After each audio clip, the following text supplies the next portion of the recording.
Oi, turma! Vamos para mais uma aulinha, você na sua casa, eu na minha casa, mas juntos estudando. Mesmo porque não estamos de férias. Então vamos lá, que é hora de estudar. O assunto de hoje é histologia. Histologia animal. Histo significa tecido, logia significa estudo. Então, hoje a gente vai estudar os tecidos animais. Não esses tecidos. Se a gente pensar numa maneira de complexidade, tecido nada mais é do que um conjunto de células de mesma origem embrionária que realizam determinada função. O agrupamento de tecidos vira órgão, o agrupamento de órgãos gera um sistema, vários sistemas, um organismo ou um indivíduo. Existem 4 tecidos básicos. A gente vai começar pelo tecido epitelial, que é o assunto dessa aula de hoje. O tecido epitelial, cujas funções básicas são secreção, proteção e revestimento. Existe também o tecido conjuntivo, que é um tecido que tem várias funções e, consequentemente, várias classificações. Funções essas que podem ser sustentação, transporte de substâncias, armazenamento de substâncias, preenchimento de espaços. O tecido muscular, ele está relacionado à contração. E o tecido nervoso está relacionado à transmissão de impulsos nervosos. Começando então com o tecido epitelial. Mais a fundo, como a gente já falou, o tecido epitelial ele tem função de proteção, função de revestimento, mas ele também faz a secreção, ou seja, a liberação de substâncias que são úteis ao organismo vivo. Além disso, pode ter função de absorção de nutrientes, quando se encontra então na mucosa intestinal, a função de trocas gasosas, quando está presente nos alvéolos pulmonares, a função de expulsão de partículas, por exemplo, o tecido epitelial que se encontra na traqueia, e a função de percepção de estímulos sensoriais, como no caso, o tecido epitelial que se encontra na mucosa nasal. De uma maneira geral, as características, então, do tecido epitelial, ele, na verdade, as células, elas são bastante unidas, chamadas também de células justapostas ou coesas. Se a gente observar, cada ponto desse daqui, ó, é uma célula. Então, entre uma célula e outra célula, a gente tem quase que nada, ou seja, ou é uma ausência ou é pouca mesmo substância extracelular, ou seja, substância que está fora da célula.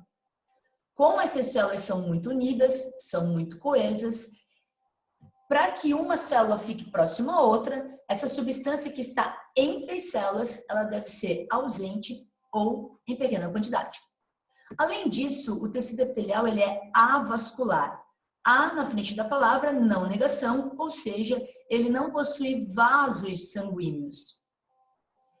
Aqui no corte, nesse corte histológico, isso daqui é um vaso sanguíneo. Então, no tecido epitelial, eu não possuo vasos sanguíneos. Além disso, o tecido epitelial ele fica sobre um tecido conjuntivo. Então, ele está em cima de uma lâmina basal, apoiado numa lâmina basal, e abaixo dele há um tecido conjuntivo. Qual a importância desse tecido conjuntivo para o tecido epitelial? Como o tecido epitelial ele é avascular, os nutrientes eles chegam por difusão do tecido conjuntivo para o tecido epitelial. Então, é assim que as células do tecido epitelial se nutrem, com a ajuda, com o auxílio do tecido conjuntivo. Os nutrientes saem do tecido conjuntivo, vão para o tecido epitelial através de um transporte passivo denominado difusão. O tecido epitelial ele pode ser classificado em 2 tipos: tecido epitelial de revestimento, tecido epitelial glandular. Nós vamos começar a falar do tecido epitelial de revestimento, que, como o próprio nome já diz, ele reveste e protege. O tecido epitelial de revestimento ele pode ser classificado de acordo com o número de camadas de células.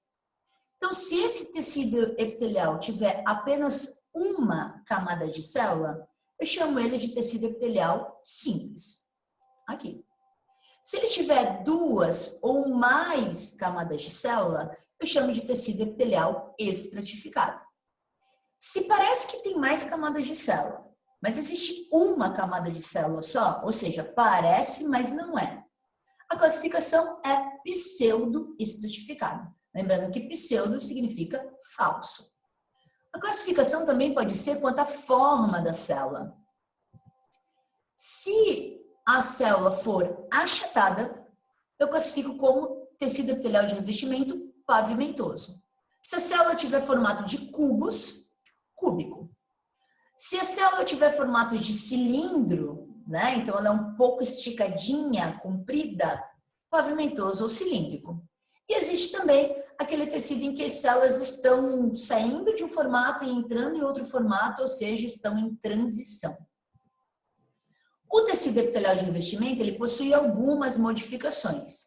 Uma das modificações é a queratina. A queratina é uma proteína impermeabilizante. Então, ela serve para evitar a perda de água e fazer com que os raios solares sejam refletidos. Ok? Outra modificação são os cílios. O que os cílios fazem? Não são esses cílios. Tá? Então, os cílios dessas células do tecido epitelial de revestimento, eles servem para conduzir, por exemplo, na tuba uterina, o ovócito. E também ele pode servir para expelir substâncias, por exemplo, as células do tecido epitelial da traqueia, que são ciliadas. Outra modificação está relacionada às células sensoriais olfativas. Essas células sensoriais, olha ela aqui, ó, elas possuem a capacidade de perceber substâncias químicas que estão no ar. Então, por exemplo, quando você sente aquele cheirinho gostoso do amaciante de roupa, quando você sente aquele cheirinho da pessoa que você gosta, na verdade, as células que existem na nossa mucosa nasal, bem aqui em cima, ó, elas estão sensibilizadas por essa substância química. Então, ali existem quimiorreceptores. Tudo bem? Outra modificação são os desmossomos. O que os desmossomos fazem?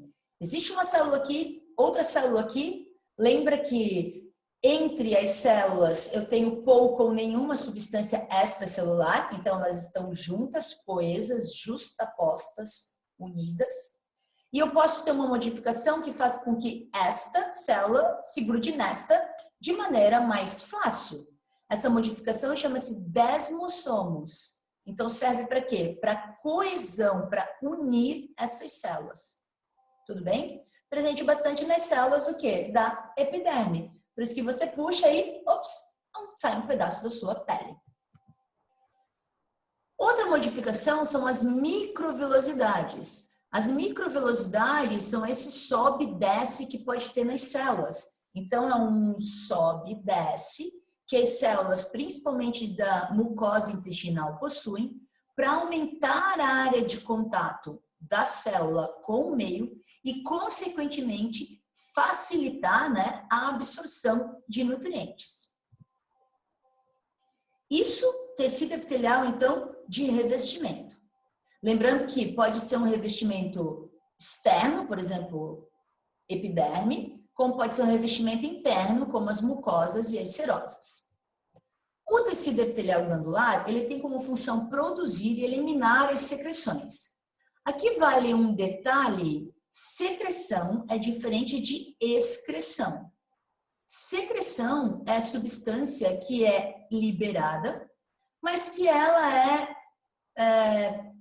boa para o organismo, tá? Secreção, ela é útil ao organismo, tudo bem? O tecido epitelial glandular, ele também é classificado de acordo com o formato de como que as glândulas se formam e para onde que elas liberam a substância. Na maioria das vezes, essa substância ela pode ser liberada tanto para dentro da corrente sanguínea quanto para fora da corrente sanguínea. Tá? Então, essa classificação de para onde que o tecido epitelial glandular vai liberar a substância, você tem que pensar na corrente sanguínea. Pode ser para fora da corrente sanguínea, pode ser para dentro da corrente sanguínea. Então, vamos lá. Se o tecido epitelial glandular, você tem que imaginar que existe um epitélio, e aí um grupo de células do tecido epitelial, né? Ele vai adentrar, olha só, o tecido conjuntivo, e aqui vai ser formada a glândula. Essa glândula, ela pode estar, olha só, em contato ainda com o epitélio que a formou, ou ela pode não mais estar em contato com o epitélio que a formou. E aí eu classifico glândula exócrina, que é aquela que está, que pode estar em contato com o epitélio que a formou e que libera uma substância para fora da corrente sanguínea. E glândula endócrina, que é aquela que libera uma substância para dentro da corrente sanguínea. Então, vamos lá. Glândulas exócrinas. Glândulas exócrinas, exo, fora, libera substância para fora da corrente sanguínea. Prof, para fora do corpo sempre? Não necessariamente, tá? Quem manda no exócrina, no exo, no endócrina, no endo, é a corrente sanguínea. Glândulas exócrinas, elas podem ser classificadas quanto à forma da porção secretora. Se for em formato de tubo, tubulosa. Se for em formato, pasmem, de uva, sim, isso parece uma uva. Acinosa. Se tiver tanto formato de tubo, quanto o formato, né, por exemplo, aqui de tubo, né, e o formato de uva, eu chamo de túbulo acinosa. Tudo bem? Eu posso classificar também quanto à maneira de eliminar a secreção. Então, por exemplo, as glândulas holócrinas, elas liberam a secreção, só que junto com a secreção vai a célula. Então, existe uma desintegração desta célula e, consequentemente, né, posteriormente, deverá haver uma renovação celular. Então, sai a secreção e juntamente com essa secreção, sai a célula. Tudo bem?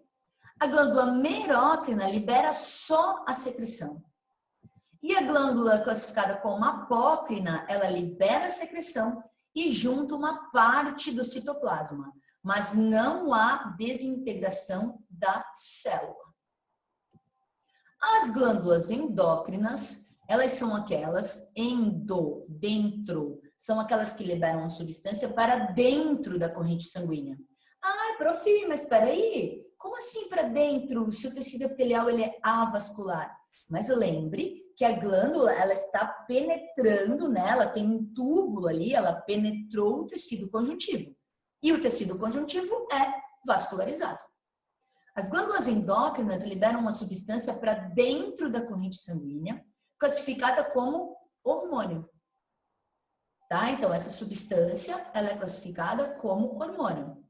Exemplos de glândulas endócrinas. A hipófise, que é considerada a glândula mestra, a tireoide, os testículos, os ovários, a glândula que está em cima do rim, a suprarrenal, e assim por diante.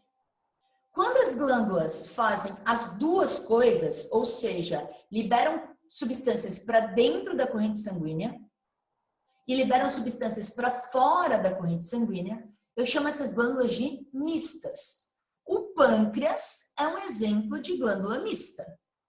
Então, quando ele está fazendo a porção endócrina, ele está liberando hormônio para onde? Para dentro da corrente sanguínea. Mas o pâncreas também tem a porção exócrina, ou seja, ele libera substâncias digestivas, tá? Que irão para um tubo e chegarão para um ducto e chegarão na porção do intestino chamada duodeno. Então, quando ele está liberando hormônio para o sangue, porção endócrina. Quando ele está liberando substâncias digestivas para o duodeno, que é a primeira porção do intestino delgado, ele está fazendo a porção exócrina, ou seja, a atitude exócrina. Tudo bem? Classificada então como glândulas mistas. Só uma ressalva que passou batido. De glândulas exócrinas, a gente tem glândula lacrimal, glândula mamária, glândula sudorípara, glândulas salivares, tá? Então, existem também várias glândulas exócrinas. Tudo bem? Então, era isso. Tecido epitelial, de revestimento e proteção, glandular ou de secreção. Tudo bem? Dê uma olhada nas funções, tá? Levanta, se estica, porque é hora de exercitar. Não esqueça do álcool em gel, o nosso amigo, juntamente com sabão e água, tá? Não esqueça de cuidar dos seus, cuidar de si. A gente logo vai se encontrar, assim eu espero, tá? Um beijo, exercite você, o seu corpo também, né? E faça os exercícios da sua apostila, do seu material, tá? Beijo da Prof. Thalia, até a próxima, tchau!